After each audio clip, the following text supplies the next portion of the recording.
In this episode of Premier Interschools, we look ahead to this Saturday's massive encounter between Paul Roos Gymnasium and Grey College, live on SuperSport. As a tribute to this fixture, we invited some old boys to the Ultimate Rugby Experience Museum, the biggest private collection of rugby memorabilia in Africa, to talk about their experiences at both schools. Museum owner Hugh Hewstein talks about what got him started and how it led to this. It was a team photo of the 1955 Springboks who played the 1955 British Lions, which was actually my dad's, and I got it in his cupboard, and then from there on, I started with scrapbooks, etc., etc., We're very lucky today to have amongst us some alumni from both schools, and even more interestingly, some fathers and some sons. We have Robbie Blair, former Springbok fly half, a man who was born in Johannesburg, in fact, but schooled at Grey College, and alongside him, Robbie Jr. And Robbie Jr. went to Paul Roos Gymnasium. Then we have Davy Snyman, who is the son of Jackie. Alongside him, Davy Snyman, we'll talk a little bit about him. He was at school, of course, at Grey College, and so was his father, but he has a strong connection, little Davy. He has a strong connection with Paul Roos Gymnasium. His father, of course, as we know, was a Springbok too, and a very good one at that, and an attempted pro golfer, but he'll tell us more about that just now, I'm sure. Then alongside him, we have Frikkie Nordeer, who played for both provinces, for the Free State, as well as Western Province. And alongside him, his son Daniel, who was at Paul Roos Gymnasium. So Frikkie at Grey College, Daniel at Paul Roos Gymnasium. And then one has managed to get away with things here. Tiaan Stoffberg alongside me, captain South Africa in 4 of his 21 test matches. His son Johan is in Johannesburg, so he unfortunately won't have much of a say. His son went to Paul Roos Gymnasium, and Tiaan, of course, went to Grey College in Bloemfontein. Robbie, just starting out with you, born in Johannesburg, how did you get to Grey College? A couple of the parents got together and decided that they thought that it would be a good thing if we actually didn't have our schooling in Joburg. There were one or two fairly good Afrikaans schools. There was Helpmekaar and there was Linden and a few others. But they thought that they were going to send us to Grey, which was in the long run one of the best things that could have happened to me in my life. Robbie was at one stage, or for a long period of time in his age group, the #1 tennis player in South Africa, and number 32 in the world. Robbie, for you, were you familiar with all these exploits of your father, and did he teach you how to play tennis? He was actually the one that encouraged it, Gavin. I think, growing up, obviously, rugby did leave a couple injuries along the way for my father. So we moved to Stellenbosch, and I think it was within a year he built a tennis court on top of the little lawn that we have upstairs. So the tennis court was a little bit crammed in, and yes, I just took on the game from there. So basically from that stage, I was playing 2-3 hours of tennis every afternoon. Well, just jumping to Frikkie now. Frikkie, your career as a very, very good fullback in South African rugby. The interesting thing is that a lot of people have watched you playing on the field, but have also seen the work that you've done off the field. Since you've stopped playing, you were president of the Marties Rugby Club, Stellenbosch University Rugby Club. You served as vice chairman as well on the Chris Berger Petro Jackson Fund. Was this always an important thing for you to do, to give back to the sport that you got so much from? Yes, Gavin, I think it's very important for all ex-rugby players to try and stay involved in some position, and the Chris Berger Fund we started in 1980, and I was privileged to join up with Morne and them after that. And Stellenbosch, moving to Stellenbosch from Cape Town, made it very easy to get involved with coaching at Kosses level, and we just all love the game. I think all of us sitting here are keen rugby players used to be, and but we'll anytime get involved with some management or something. Daniel, just to pick up on something that's quite interesting, your father will show us, maybe, as well as will the other gentlemen here that were at Grey College, that there's a special way of shaking hands. And I think it's something like this, isn't it? You all shake hands like that. What happens if you went to Paul Roos and your father wants to shake hands with you? How does he do it? You know, Gavin, when I entered Paul Roos the first year, I always saw his friends because I thought these last two fingers were broken, you know, because they always greet each other and I couldn't understand what's going on. And then every time his friends will come to me and they would, you know, come to me like this and then I would pull back, you know. But I think, you know, as my father with his rugby and his career, I met a lot of people. His friends, there's always these iconic legends, and also, you know, the years that they played, and him himself a legend with these people. They always entertained me. I was always inspired by them, and I think it was a legendary era.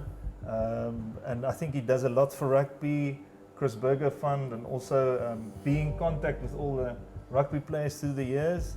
And I kind of look up to it. I mean, there's so many legends in the, you know, in that field. But I must say, I think it's a difficult thing, you know, because he's from Grey, I'm from Paul Roos. So you know, there's always a bit of tension. You know, when the games were playing, he would stand on that side, and I would stand far on that side when I watched the games. So, but no, I'm a proud Paul Rooser, and I think a good friend of mine always said, he said, if his child doesn't want to go to Paul Roos, he'll give him away. Jackie Snyman and his son Davy sitting over there as well, very, very quietly. You were very keen on becoming a pro golfer, and was golf very much part of your mix at an early stage of your life? Gavin, only when I stopped playing rugby, I was at Tukkies, University of Pretoria, and Pune Holm. He's also a well-known, all-round, brilliant sportman. He played golf, and we started to play golf. And I took it on, and I've just keep on playing, but on a social level. It was only when I've reached the age of 50, I've started to play competitive golf for some other reason. Very interesting. Davy, little Davy there, and I say little Davy because his uncle is also Davy, and his uncle Davy was a Springbok rugby player. You're perhaps in the best position to give us judgment when it comes to the two schools and who might win and who might not win. You were at Grey College yourself, but you coached at Paul Roos for just about 10 years, I think, and currently, of course, you are assistant coach for Western Province at the Stormers. How did you find the school that you coached compared to the school that you actually attended? I think it's just coming from Bloemfontein and Grey. You know, they were very competitive, and I think the area it's just how it is. You know, you've got a lot of good quality players that goes to Grey. And the competition underneath those players are at a very high level, you know. And then coming down to Paul Roos, we've got all these great schools in the Western Cape, and there the competition might not be as much between the players or the guys inside the school, but it's also outside of the school. You know, every weekend you're playing a good quality opposition in terms of Paul Boys, Paul Jim, and I think that was what was a little bit different for me at the start, and then also just where Paul Roos would be a bit more, say, open-minded and try to experiment with certain things, and where Grey was very disciplined in the way they approach stuff and how they go about stuff. You know, a lot of people speak these days as well about all of our players that are moving overseas, a lot of players that are moving overseas to pursue their part in the professional career and that. And I always tend to say to people, you know, we have such a terrific pipeline in South Africa. Our schools continue to produce many, many players, and good players too. You're in a great position because, I mean, you're a Craven Week selector as well, and you are seeing the youngsters, you've worked with the youngsters, you're working now with senior players too. Do you believe that we've got enough talent and a good pipeline to take us forward as a country for rugby? I think any country in the world will kill for what we've got, you know, in terms of school competitions, quality of players we've got infrastructures where we have provincial tournaments where best players are playing in the country, and you know, every year there's a new star rising. So definitely in South Africa, I think we've got the best or some of the best talent in the world. It's just now for us to try and keep it, and try and keep the players here. And a lot of players will ask, what's the best for them and their futures to grow. And from my side, I would say it's just to get to be on the field and to play. And you must go and sit down and think where are you going to play the most? Is it going to be sitting in England at a Saracens, or is it going to be playing for Marty's a few Varsity Cup games where you're under massive pressure in those games? So. We like the question you asked. A lot of talent in this country, and if we all work together, we should be unstoppable. Yeah, Robbie Blair Senior. Just an interesting thing I think that a lot of people often ask about, and that is how a place like Bloemfontein and a place like Grey College can be so good and produce so many Springboks and such a sustainable model over a period of time. One would expect at times that a school will produce some Springboks and very good rugby players and also great citizens. Grey College seems to have been able to do that for such a long period of time. Is there a recipe for that? Is there a reason why? I'm not so sure about that. I think the competitiveness at school itself creates a sort of atmosphere where everybody just wants to really perform. So, the other thing, of course, is that they've got the whole of the Free State as a feeding area. Half of the school is hostel kids. So they come from all over the Free State. And you'll probably get most of the Free State junior schools. The head boy will be there, the rugby captain will be there. They'll all be coming to Grey College. And so they've got a large area where they get their players from. Tiens, as a physiotherapist by trade, young people today, and we can see them here, Daniel over there, Robbie, Darby over there, they're bigger, they're stronger, they, I think, are more intelligent than all of us older guys. Are you seeing these great athletes from a medical perspective that they are so fine-tuned that there tend to be more injuries, or are injuries just simply, a byproduct of the sport that they play? I think that you are 100% right, that there is a lot of injuries that we do get, especially in the rugby today. The contact sport that they do is, it is a huge difference as what it was in our days. It is today is a physical contact, and that's one thing we don't understand. Why do they play so physical game? It's so much easier to run around a guy than try to run through him. Yeah. So that's one thing, but there's a lot of more gymnasium work and physical work, and that is why they get so tall, I think. They are so much bigger than nowadays. No, they definitely are. Daniel, I'm very interested in you as a young man and what you're achieving in the world today, with, I think it's a visual arts degree that you have from Stellenbosch University. You're exhibiting around the world. I think you've produced 3 books as well. I think one of them also was done in conjunction with President Ramaphosa. It's to start off with rugby. My father's had a good legendary friend, Cliffy Itzebeth, and he used to just pop into the office, and every time he sees me, he asks me, how's it going with the drama? Because according to him, drama and photography and art was the same thing. No, studied visual arts, photography. I've been in the career for 13 years and did 2 books, exhibitions, and I was blessed enough to do a book on Ankoli cattle together with President Mr. Cyril Ramaphosa. Because he bought Ankoli cattle from President Museveni from Uganda 10 years ago, and through using a process of embryo flushing, he brought it into South Africa. And funny enough, I also went to Uganda in 2012, and I said to him when we started the project, because his farm is close to Badplaas, and I said to him, if you only let me know that these cattle were in Badplaas, I wouldn't have traveled all the way to Uganda. So We made a book together 2017 and launched it.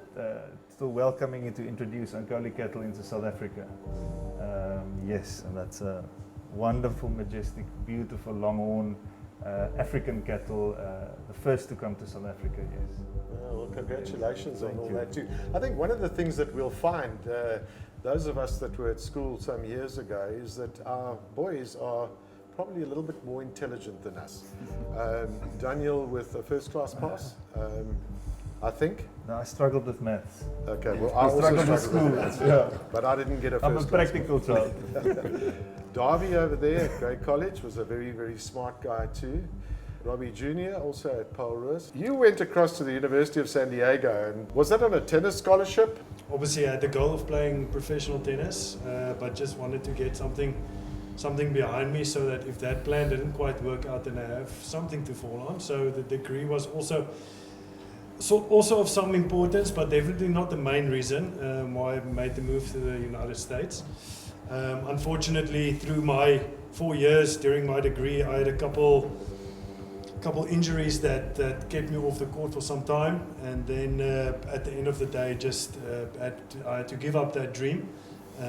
But then obviously I was in a situation where I did have the scholarship at the University of San Diego, where I then graduated. So yes, like I said, unfortunately plan number 1 didn't work out, but plan number 2 worked out quite well at the end. Well, your plan number 2 is working out rather well, because you had an opportunity to do an MBA after that as well. Great support as well from your family.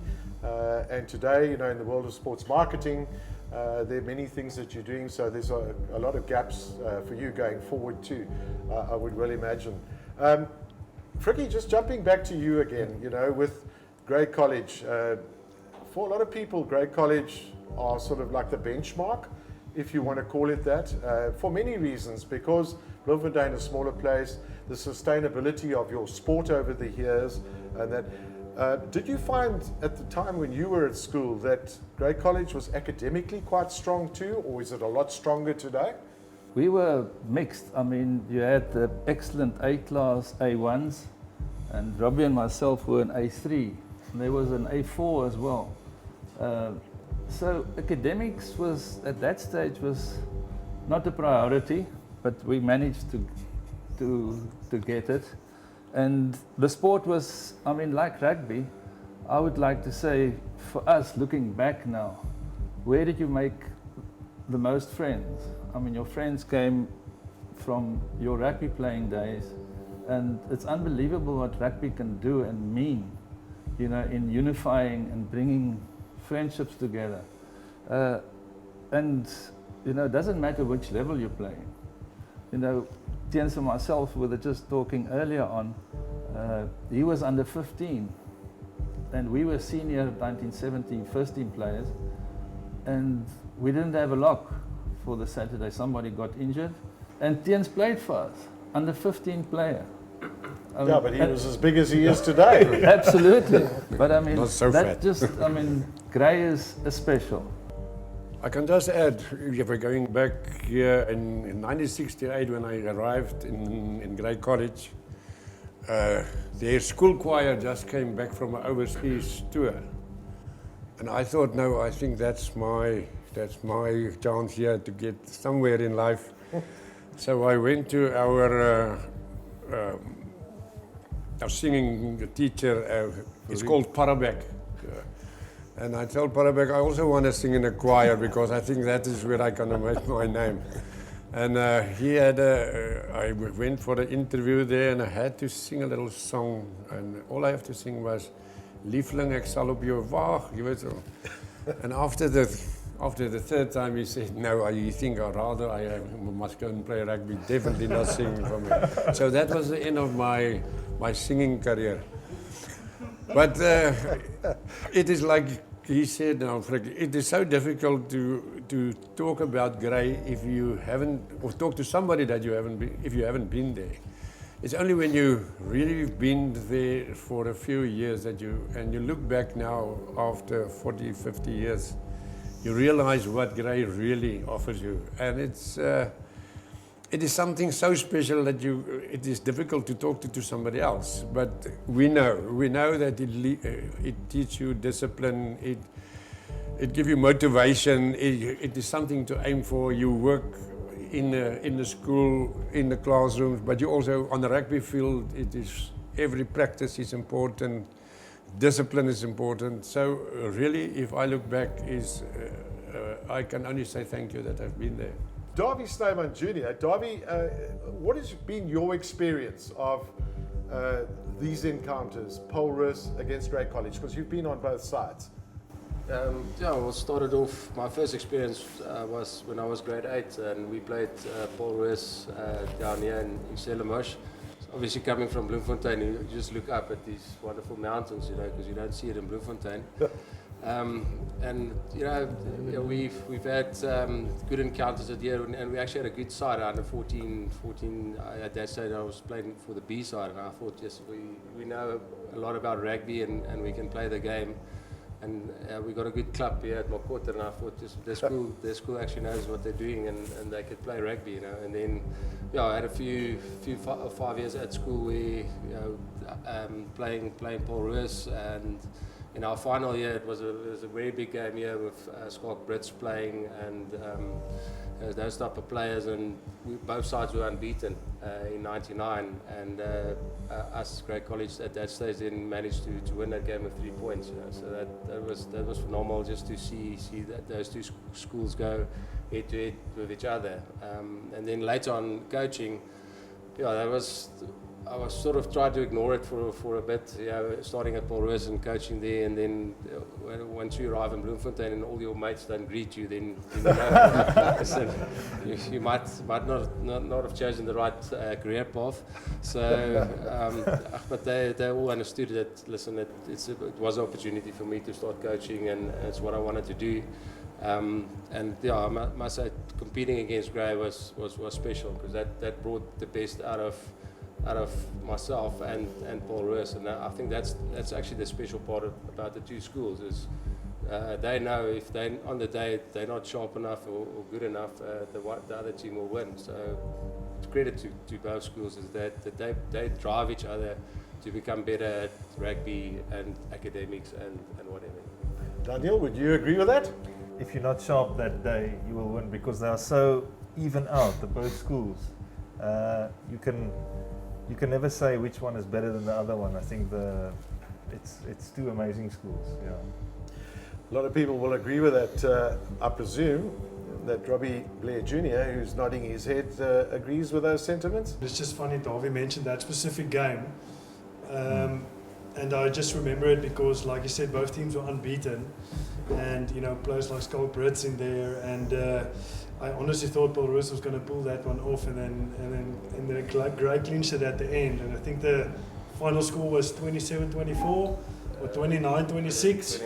29-26, yeah. And yes, I just remember that game as commentators. That was one of the first televised schoolboy rugby games on Top Sport those days, that long ago. And they were just saying how one of the best schoolboy rugby games that they were ever played, with two great teams. So I always remember that because I was sitting in the stands, obviously screaming my lungs out, not being on the winning side that day wasn't great, but I always remember that specific weekend at Makota. Robbie Blair Sr., did you feel, and in fact the other older gentlemen can say this also, perhaps give their viewpoint on this, did you ever feel at any stage that you didn't want to apply too much pressure on your children in terms of sport? I suppose I did put a little bit of pressure on the son on the tennis court at times. If there was things in the game that weren't working properly, I'd say, listen, there's some things that we've got to work on. So obviously there was a little bit of pressure, but I never pressurized them to specifically do anything in any specific sport. So I think pressure, there is a little bit of pressure. It's not just sunshine and roses. Kevin, can I ask? He's a very honest man. Yeah. Ricky. Can I ask something? Is it coincidence that you've invited 3 fly-offs And it's only Tiens and myself that's out of position here. I just said to myself, I'm your father, I'm not your coach, and that's it. I'm not going to tell you what to do, I'm your father. And that's the bottom line. That was the line in the sand. Fricky, you want to answer that one as well? And Tiens, you guys? I don't have much on the wall. Maybe for that specific reason that Jackie brought up. It was just a feeling that you mustn't, produce and show this. Maybe he'll just say, listen, but I'm not interested. And at least he played for the third team for what it was, for PSO. And they won the cup that year. Yes? Johan came to Paul Roos on his decision. It was quite a 5 years of a lot of interaction between us when Gray and Paul Roos was playing. And I also never put any pressure. I felt that you already have the pressure just to have the name. That my one son is Tiens and the other one is Johan. So both of them already had a lot of pressure on them because of the rugby. Why do you think we have such a strong following of schoolboy rugby in South Africa, and as we see throughout the world, diminishing crowds at rugby at a higher level?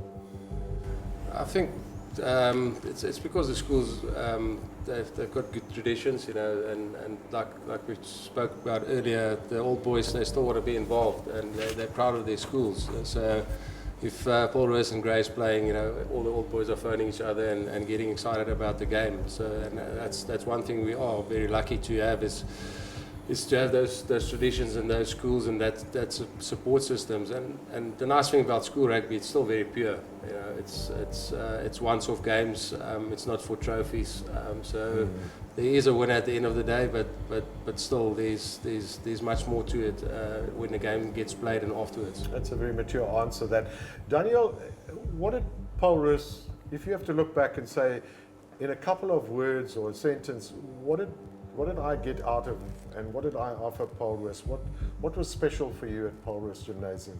The gees level is, and meeting people and friends is amazing. The build up before this game, Paul Roos Grey game, and those years we used to do the train trip up to Grey. It was a complete chaos. You can only imagine putting all those boys into one train. I mean, it's 10 minutes. Then all the toilet rolls are gone. So you can imagine, the chaos in that train. So it's a various of things, and I've had this one friend. He plays rugby, he played water polo, and then he does mountain biking. So I think the excitement around sport and being in Paul Roos, and the previous question that you had, playing in a team sport was so important because you get exposed to a diversity of people, and that was the nice thing. Yeah. Oh, that's good. Robbie Blair, Jr. A lot of people know about Premier Interschools Rugby, of course, where the games are televised, rugby matches between schools and that. But what a lot of people maybe don't realise too is that it's more than just one rugby match. There's all the teams that play, but there's also various sports that are played too. So were you ever on that train going up to Bloemfontein with the tennis team? I was always on the train going with the tennis team. But yes, like Daniel said, and especially talking about team sports and so forth, I definitely miss that part, playing an individual sport. And individualistic pressure, if I can put it that way. So I was always craving, being part of a team, more so than just worrying about myself. And I think one of the best parts was what Paul Roos provided to me. They provided that family feel, being part of something that is just much bigger than yourself. And being and playing an individualistic sport, I really got the sense that the school made me better. I can do better just because I'm involved with the school. It pushes you to perform above what your own personal capabilities are. So Saturday the 17th of August is of course the big game between Paul Roos Gymnasium hosting on the Marcotta field the game against Grey College, the first team game. It's promises to be a very exciting game. We have an opportunity for a level of honesty right now because I'm going to ask each of the gentlemen who they believe could win that game on the Saturday. And let's just see who are the guys that sit on the fence and who are those that actually make the call. So Robbie Blair Senior. It's a little bit sad that both schools unfortunately cannot play with their very best teams on this occasion, and it's because of, I don't know, circumstances where the SA Schools team is playing on the same day and a lot of the players are representing the SA Schools team. I just think it would have been very nice if both teams were at full strength, but even without those players, it's still going to be one hell of a contest. Thanks, Robbie Blair, for giving us the answer. Little Robbie, what do you think might happen? I think it's a tight call, but I want to say Paul Roos, but I think Grey College has got one of those elite teams this year. It's one that doesn't come along too often. The team has just performed so well. I don't think there's been one match where the team could come within 20 points at the final score. So I think Paul Roos would have to really play out of their socks to win this one. I think they do have a little bit of advantage with the weather and the temperature and the wet fields in the Western Cape, and the Grey Boys haven't played on these types of conditions for a long time now. So that might count in their favour, but at the end of the day, I think Grey might be just a little too strong for the Paul Roos team. Although I'm obviously rooting very hard for the Paul Roos team. I'm sure you are. I mean, Robbie Blair Senior's comment is a very, very valid one too, you know, with both teams maybe not entirely being at full strength, with the South African schools teams playing as well. However, the game continues, and I'm sure still it's a good test of the depth that you have within the school. Darby Snowman, what do you say? Yeah, I've been following the two teams. Helped Paul Roos 2 weeks ago, so I'm not sure if it should help or not. But yeah, one player that I know that might play for Paul Roos is Kate Voliter, which obviously would have been in the SA School side. I really think he's a good talent. So him playing for Paul Roos they'll benefit from that. But like you said, I think Grey's had a great season. But it's going to come down to the day. You know, like we spoke about it earlier. These matches, these big inter-school games will be determined in moments. So whoever's going to take the opportunities in the moments will probably win it. So yeah, I've been at Grey for 5 years, coached Paul Roos for 10 years. So I hope the ref has a great game. I wonder if your father's loyalty has any bounds. Gavin, no, for me it's about preparation. Like everything in life, if you are prepared, you've got a chance. I agree with Robbie Jr. in terms of, for Grey, the surface of the field is going to play a role. It's very, very wet outside and it's soft, so everything is going to change in terms of your balance of running, your timing, your speed, your scrummage. And I don't think Grey is preparing for that because they don't have water up at Bloemfontein at this stage. Interesting. Fricky, close to home, eh? Yes, I'm going to be short. I like what you said. It's a test of depth, and I've been following. I don't know the full sides on either one, but I always like the winning team 23-12, Grey College. There you go. Well, that's substantial too, to say the least. Daniel, you're not going to agree with that, I guess. No, I think to go to more technical things, I think Klein Robbie is right. The field, we've got a lot of rain, a couple of weeks, and the Grey guys, I could always remember because when we used to go play that side, I used to have studs like this, and when I got there, I was elevated about this high from the grass. So I think those guys, it's challenging for them, and you know, may the best team win. But obviously, I'm on Paul Roos' side. Yeah. Well, that will show your loyalty, of course. Tian Stoffberg? Yeah, I was thinking now that if we want to win, as Grey College want to win, they have to cover the field with paper, because on paper they're definitely the better side. But unfortunately, they are playing on grass, and it's going to be soft grass, and it's going to be a definitely different game. And you know, rugby is a game with a long ball. One day it bounced to the left, another day to the right. So it's going to be a tough game, good game, I believe. It's going to be one of the best for the year. And looking forward with Gray, his short head. Well, there we go. That's fantastic. I'd like to thank all of you gentlemen for joining me this evening and for sharing your viewpoints and, you know, the honesty that came from even the last question that I asked of you, and the wonderful traditions that we've seen from these two schools. They meet on the 17th of August on the Marcotta Field in Stellenbosch. It promises to be one of those spectaculars again. Let's hope the weather plays along a little bit so that we can, as spectators, can really enjoy the game. As we say, all of us here say good night from the ultimate rugby experience at Nooit Gedacht.